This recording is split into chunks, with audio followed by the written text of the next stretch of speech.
Welcome to Football Tribe with the best talking points from the Premier League football today, especially as Arsenal beat Man City at the Emirates at the 13th time of asking. Welcome to the show with me, Khaled, from North London, and joining me in the studio, Reza, also from North London. How are you feeling after that momentous signature win against Man City? 13th time lucky. 13th time lucky indeed. Look, it's amazing what you can do when you've got your full side, a very strong, or at least a moderately strong 11 men on the pitch. Last time we played, we didn't start with Bukayo Saka, Martinelli, and Partey. Let's go through the last few losses, right? The last time we played, we lost 4-0 against them, and we all know that Saliba was out. Our arguably our strongest defender. The time before that, we had Partey out. The time before that, we had Gabriel on a who was red carded in the 59th minute. The time before that, Granit Xhaka was red carded on the 35th minute. I clearly remember that we played the entire second half and a lot of the first half with only 10 men. And let me stop you there. There is a pattern. Look, bro, there is a pattern. Arsenal players are getting red carded, and Kovacic does not get red carded today. How you explain that? Yeah, that was just ridiculous, wasn't it? You just mentioned Gabriel Magalhaes getting red carded. You just mentioned Xhaka getting red carded. So if Arsenal players are being red carded like this, and Kovacic, let's say that the first challenge was not a red. Okay, let's just accept that it was a yellow. It was checked by the VAR, but the second one was definite yellow. So he should have been off for 2 yellows. He should have been off. But look, there's no point crying over spilt milk. We're not Liverpool fans here, are we? So let's. No, but listen, there's got to be some consistency with these decisions. Let's put it in the past, right? It happened. You put it in the past. You put it in the past. Listen, not me. Just like our previous losses, they were really bitter pills to swallow, right? We won today. Despite that, we've won today, and I'm really happy. I didn't expect anything from this game. I thought we were going to lose 3-0. Why, bro? You're going to have some confidence in the team. No. Not with Man City. Come on. We haven't won since 2015. They are the best team in Europe. We beat them at the beginning of the season. What are you talking about? Well, look, that was just we beat them on penalties on a Charity Shield match, right? So let's park that. They don't care about Charity Shields or Community Shields or wherever it's called now. They care about the big boy trophies, Champions Leagues, Premier Leagues, FA Cups, League. They are outstanding. They're an outstanding team. They had Rodri. There's another statistic. The fact that I've heard a lot of salty Man City fans. Oh, Rodri was out. Do you know what I mean? It's like, so what? Why don't you talk about the times when you played us off the park with 10 men on the pitch? Do you know what I mean? 10 against 11. It's hard enough with 11 players on the team against them. So I think, look, fair enough that Rodri and Kevin De Bruyne were out. But I would say we had more first-team players that we weren't able to start with, like Saka, Martinelli, and Partey. And we saw the difference that Martinelli and Partey made when they came on. And we could have been starting with those players. Absolutely. No. I think Arteta. I would look. Everyone, all these Arsenal fans are saying that it's an Arteta masterclass or whatever. I don't believe that. Look, we were all screaming at the TV, "Bring Martinelli on! Bring Martin!" Credit to Arteta, the fact that he made the substitution at halftime, right? Credit. Listen, I did a halftime reaction like on my TikTok channel, and I said, bring on Martinelli definitely, but take on, but take off Nketiah. Switch Trossard to the right, Martinelli to the left, Jesus through the middle, and take Nketiah off. I would say Nketiah was our worst player today. It's not an agenda against him. You know, I gave him his flowers. I sang his song. You know, your defense is in trouble. Nketiah in the room. But, bro, Arteta must be given a lot of credit from the Nketiah camp for the amount of for the number of opportunities, for the number of minutes and, you know, chances that he's given Nketiah. He's literally allowing this player on the biggest stage in the biggest match of the season to shine. But he was, for me, I don't know if you noticed, especially in the first half, there were a couple of clever flicks, backheel passes from Odegaard. He just didn't know like how to get on the back of those. And there were a couple of situations where he unnecessarily got himself in an offside position. And then also, like early on, there was an opportunity where he just shot way wide of the goal. You know, he could have passed it to players around him. So overall, I wasn't impressed. I mean, he's not the answer. If Haaland is the answer to Man City's goals, Nketiah cannot be our answer to goals for Arsenal. I mean, January is where we've got to bring somebody in. We need to bring in a top marksman. Yeah, I know. I totally agree. And he was. I remember when I was watching the Amazon program, you know, and not just that.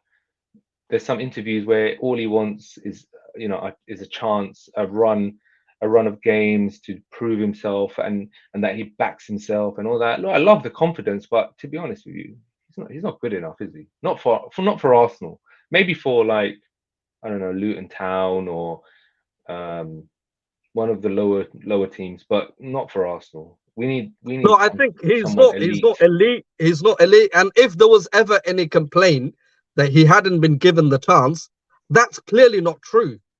I mean, we're 8 matches into this season, and I think he started most of those matches. He might have sat out 1 or 2 matches, but he's started most of those matches. Yeah. And I would say, you know, like he's been given as many an opportunity as anyone, you know, would be given in that situation. But the problem with a team like Arsenal, where we are trying to compete for, you know, for the top honors, he can't be getting away like that. You know, you can't be wasting an entire season with him trying to find his feet, with him trying to be clinical in front of goal. I think, you know, he's been given, I would say, a decent opportunity. We've got to move on in January. Anyway, let's move on from this. Who was your man of the match? Or your top three? Top 3. Declan Rice, your man of the match. I'll take Declan Rice, Saliba, and Gabriel Magalhaes. Possibly Martinelli. Right. But official player of the match was Martinelli. Yeah, because he scored the winning goal. Fair play. I mean, usually goal scorers do get the man of the match. But for me, this was a game of tactics. It was a scrappy affair. It's not the Arsenal Man City game that everyone expects. Free-flowing, beautiful football. It was none of that. It was a very defensive, cagey affair from both teams. We needed a really, really strong defensive performance, and we had that. Declan Rice in the midfield, he shielded the defense really, really well. I was so impressed, and that is what you get for £100 million. That's exactly what you get. And today he proved every single penny of his worth, in my opinion. Saliba was outstanding. Yeah, absolutely. Look, I agree with all of that. I think it was a very scrappy match. It was, like, for a neutral, this was not an entertaining, enjoyable match at all. I mean, obviously, you know, we've got some personal interest at stake, so we've got to sit through the full 90 minutes. But for somebody else, would not. So what it is obviously Man City have the best defense in the league, and every time we attacked, they cancelled us out. And today we matched them in the defensive performance. Every time they attacked, we cancelled them out. You know, a couple of moments where, like, Jeremy Doku, he couldn't even cope with Zinchenko on the left-hand side, so he switched to the right, and Ben White nutmegged him. Exactly. But I mean, just going back to one or two key moments in the game. If you remember, I think it was in the 4th minute or so when Declan Rice kicked it off the line. Oh, yeah. No, he headed it. Or headed it. Yeah. Maybe, yeah. Had that gone in, oh my God, that would have been a completely different game, because we would have had to open up, be more attacking, and I don't think we would have really struggled to score, because once Man City are ahead, it's very, very difficult, especially for an Arsenal team, to get back. I know what some of the No, I think look with any team, because they're defensively, they are so strong. yeah, They're so strong, and last season they had the meanest defense. What did they go out and do this season? They bought an 80 million pound defender in Gvardiol. So they yeah, strengthened a position in which they were the strongest in the league. yeah, And that is how Pep Guardiola, you might kind of applaud him for all the attacking displays and all the goals. They scored the most goals in the league, but defense is the yeah, best form of attack. absolutely, They say your attack wins you matches, but defense wins you league titles. 100%, 100%. Defense wins you league titles, and I think this is where today Saliba and Gabriel Magalhaes. And the other thing for me, we fail most of the time to keep a clean sheet at the Emirates for whatever reason that is. But today we kept a clean sheet at the Emirates. Yeah, all our clean sheets in the league this season came away from home. Now, when we played Crystal Palace, Everton, we had the clean sheets away from home, but today we kept a clean sheet at home. So I was quite pleased about that. I thought David Raya, obviously playing out from the back, looked a little bit suspect at times. I have to be perfectly honest with you. I don't think, but then obviously, he did acquit himself. He didn't make an obvious error that could have led to a goal. I was a little bit nervous looking at some of the kind of, passes to and back and forth between Raya and the other defenders, especially when you've got the Manchester City, attackers in close proximity. You get a bit nervous watching that. You're like, look, they can latch onto that, and they did. Alvarez at one point latched onto a ball that was, Raya was trying to toy around with him, and he hit the side netting. But anyway, so I think our defense, as you pointed out, Saliba, Magalhaes, they were fantastic. I thought also Ben White was good, and you obviously mentioned Declan Rice, £100 million. Now here is the thing: you said £100 million with someone that you invest so much money, you expect him to slot in right away, and he has. But the same cannot be said for Kai Havertz, which is why there is so much, uproar about him. Because when you spend so much money, the player cannot be given time. Like what? Why does he need time? He's been in the Premier League for 2-3 seasons already. So I would say Arsenal, the way that we started today with the double pivot, Jorginho and Rice, and now that Partey is back, Partey and Rice, that should be the pivot, the double pivot with Declan Rice box to box and Ødegaard in front of them. We should not depart from that. What are your thoughts on that? Yeah, look, I just want to go back to the Raya situation first before I come back to the Kai Havertz situation. He was really, really nervous, and I think his performance against Lens carried forward into here, and he was making terrible decisions in his passing. I mean, even the commentary, they picked up on it. They said, look, it's so obvious. Gary Neville was like, look, I've been a player and I know I can see a nervous goalkeeper, and that was one. So I think we should keep an eye on David Raya. Aaron Ramsdale, I think he's picked it up as well. He was like biting so much of his nails. I don't think he had any nails left. So let's see how that goes. In terms of the Kai Havertz situation, look, he came in with a lot of expectation, not from me, but from a lot of people, Arsenal fans, purely because of the price tag and obviously the documented or the alleged wages that he's getting paid. Today, he played up front. And to be honest with you, I don't think he did that much of a bad job. He held the ball up. He came on. He didn't start the match. He came on. No, that's what I said. So he came on today, and I don't think he did a bad job. He held the ball up. He won a few headers, and most importantly, he he got the assist. Now, is that enough for a 65 million pound player? Of course it's not. Of course it's not. No, but that's why I say his best position is on the bench. Left side of the bench, right? Today. On that the was left illustrated of the today. Yeah, on the left of the bench. No, look. Let's be serious here. He's in the side, right? And he is going to play. Where is his best position? As you say, start on the bench. But if you're going to come on, be that kind of Giroud kind of guy to hold the ball up, because he's got size. I don't know about strength, but he's got size. He can win headers, etc., etc. Lay it off to other players. He's got a decent touch, but that's as far as it goes. We need an Ivan Toney up front. Now, if we don't go for Ivan Toney in January, I'll be really surprised, because one of the key indicators for me is the fact that we bought Raya, and Raya and Toney had a very, very good connection when they were both at Brentford together, especially last season. The balls over the top, etc., etc. So let's see how it goes. Those are my thoughts. But the main thing is we need Nketiah out. He can't play anymore for Arsenal, honestly. Yeah, I think look, I tend to agree with you.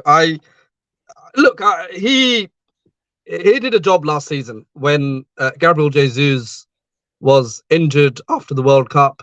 He scored a lot of goals, and even the stats where we were told, or like if for every 2 matches that he starts, not as a sub, but he starts, he gets a goal.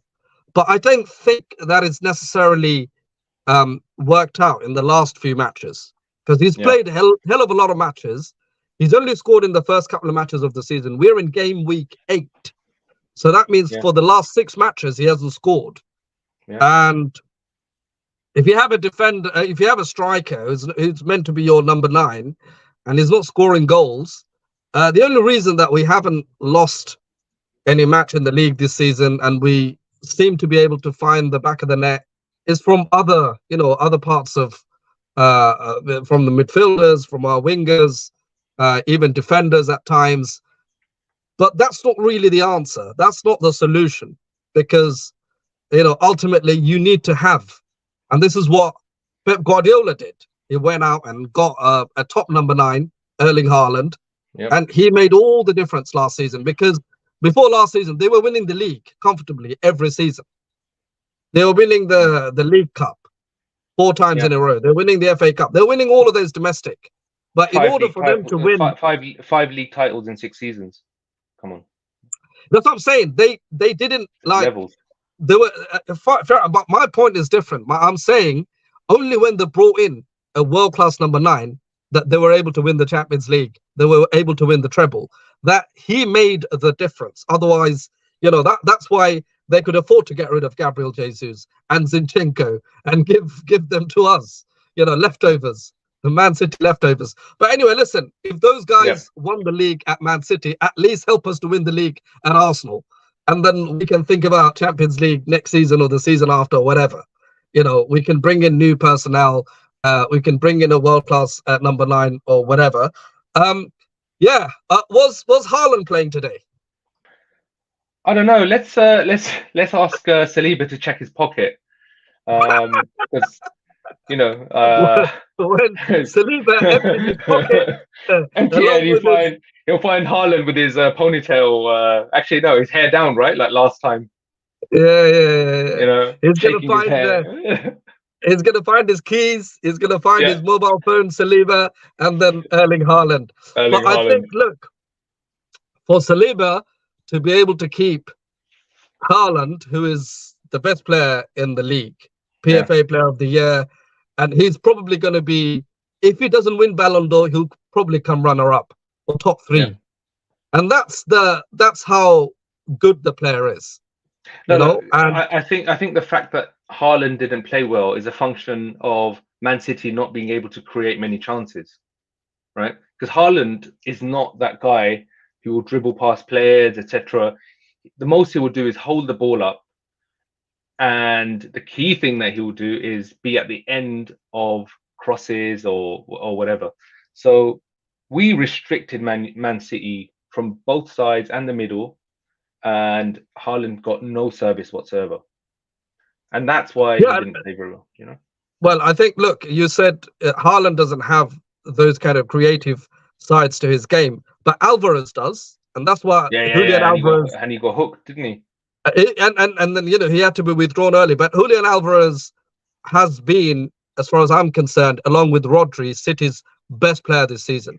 He's been an absolute revelation in the absence of Kevin De Bruyne. That's why they haven't missed De Bruyne very much, not as much as Rodri, for example. So I would say they haven't got somebody or players in the squad who are even remotely to the level that Rodri is. You know, the options they have, Kovacic.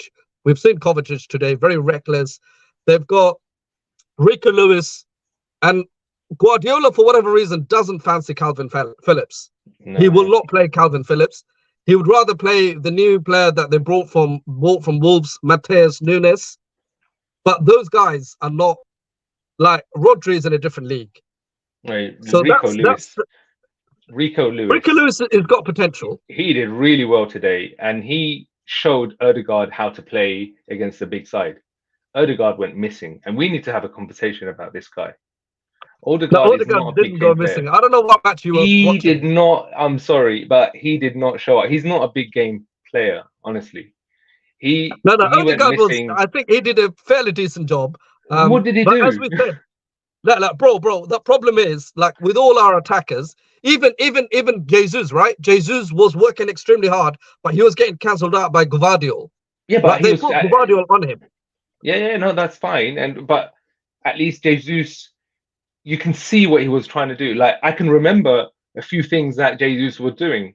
But Ødegaard, I don't remember anything apart from failed back passes and just random. Yeah, but then it was Nketiah who wasn't intelligent enough to get on the back of those back passes and stuff. There was one moment in the match where you thought it had Ødegaard taken a shot.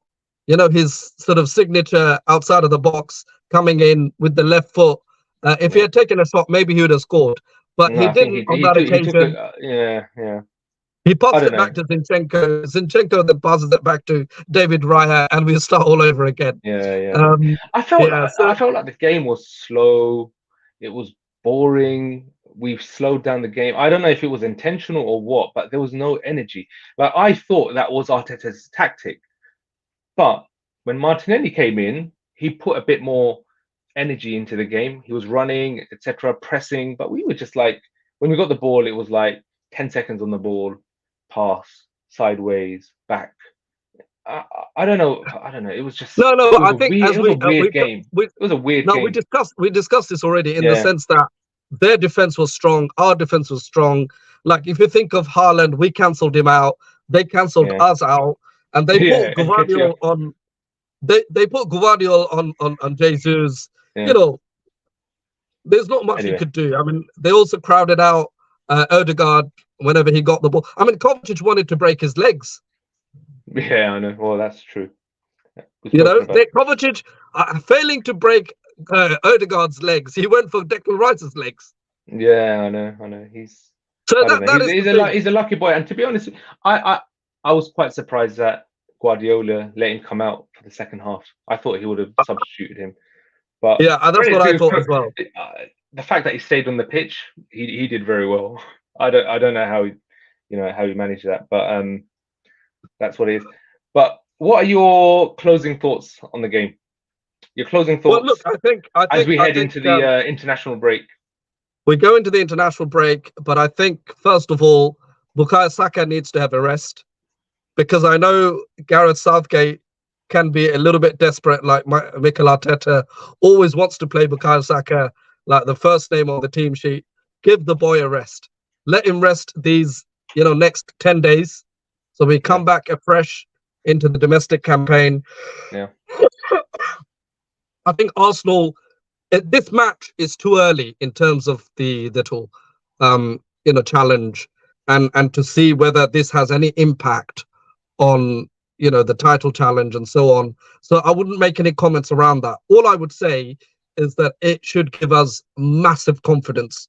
It should also tell us a few things about how to set out to play in terms of whether to deploy a double pivot with the players coming back. With Partey, Thomas Partey, Jorginho put in a good shift today. So I think we've got to think very carefully. I mean, Arteta doesn't need to be so fixated on Kai Havertz, who kind of disturbs the balance of the team, if you know what I mean.